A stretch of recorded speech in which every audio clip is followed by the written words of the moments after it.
Okay, diffusion and confusion. आज हामी diffusion and कन्फ्युजनको बारेमा हेर्छौँ। डिफ्युजन एन्ड कन्फ्युजन क्रिप्टोग्राफीको एकदमै इम्पोर्टेन्ट टर्महरू हो र क्रिप्टोग्राफी पढ्दाखेरि कुनै न कुनै बेला हामी डिफ्युजन एन्ड कन्फ्युजनको बारेमा अवश्य सुन्छौँ। सो डिफ्युजन एन्ड कन्फ्युजनको कन्सेप्ट क्लियर हुन एकदमै जरुरत छ। So let's get started. सुरुमा हामी कन्फ्युजन हेर्छौँ। It is an encryption operation in which relationship between key and ciphertext is hidden or extremely complicated to determine. अब कन्फ्युजन भनेको के हो भन्दा यो एउटा encryption operation or properties of the encryption operation पनि भन्न सक्छौँ। In which relationship between key and ciphertext is hidden. यसमा चाहिँ हाम्रो की र साइफरटेक्स्टको रिलेसनसिप चाहिँ हिडन हुन्छ अथवा एक्सट्रिमली कम्प्लिकेटेड टु डिटर्मिन। यदि कसैको हातमा की र साइफरटेक्स्ट परिहाले पनि त्यो क्र्याक गर्न चाहिँ एकदमै डिफिकल्ट हुन्छ। And it may take years to crack. 5 वर्ष 10 वर्ष पनि लाग्न सक्छ। सो त्यो कन्सेप्टलाई चाहिँ हामी कन्फ्युजन भन्छौँ। It means that each binary digit bit of the ciphertext should depend on several parts of the key obscuring the connection between the two.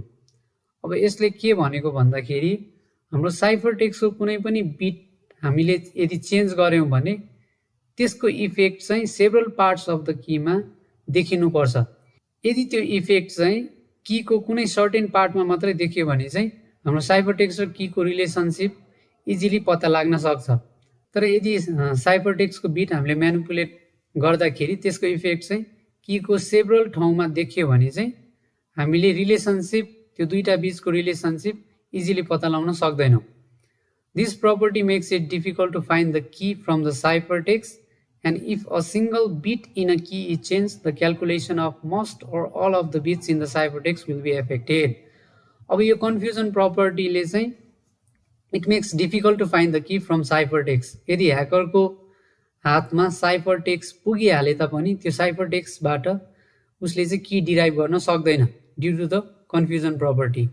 And if single bit in a key is change the calculation of most or all the bits in the cipher text will be change. र कीको पर्सपेक्टिभबाट हेर्दाखेरि यदि हामीले कीको पनि कुनै bit change गर्यौँ भने it will be almost impossible to calculate the bit in the cipher text. किनभने कीको कुनै बिट चेन्ज गर्दा पनि the effect will be seen in various parts of the ciphertext. Substitution is used for achieving confusion and is found in both DES and AES.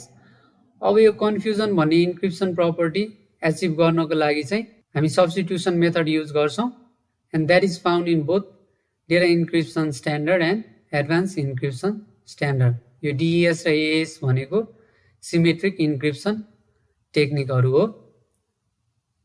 Okay, now let's see diffusion.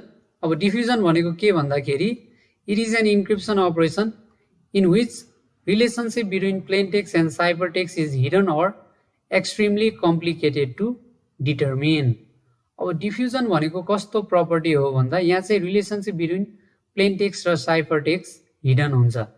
कन्फ्युजनमा चाहिँ relationship between key and cipher text hidden हुन्थ्यो भने डिफ्युजनमा चाहिँ plain text र cipher text बिचको relationship चाहिँ hidden हुन्छ। It means that if we change the character of the plain text, then several characters of the ciphertext change.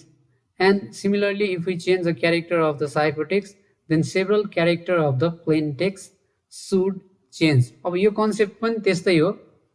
यदि हामीले कुनै क्यारेक्टर प्लेन टेक्स्टको कुनै क्यारेक्टर चेन्ज गर्यो भने त्यसको इफेक्ट चाहिँ साइफर टेक्स्टको सेभरल क्यारेक्टरमा देखिनु पर्छ। यदि एउटा क्यारेक्टर चेन्ज गर्दाखेरि साइफर टेक्स्टमा पनि एउटै क्यारेक्टरमा चेन्ज देख्यो भने चाहिँ प्लेन टेक्स्ट र साइफर टेक्स्ट बीचको प्याटर्न इजिली डिटर्मिन गर्न सकिन्छ।